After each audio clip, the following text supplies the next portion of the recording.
No. Takže zatlačil som spojku. Podložil som boky, aby zišla dole. Tu na strčí šrobovák, aby jazyček bol odistený.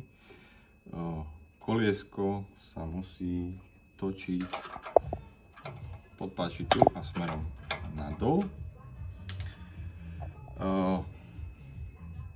Nejde najprv povoliť, takže treba kladívko a trošku mu pomôcť, potom povoliť a potom sa už dá pekne ručne pretáčať.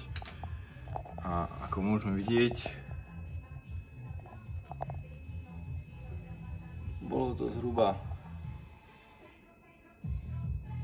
medzi tými modrými čiarkami a teraz je už na konci, viacej ma nepustí. Čiže tam je nejaký jeden závitik na tom šrobiku, ale to je všetko. A je pripravená na znovu nasadenie.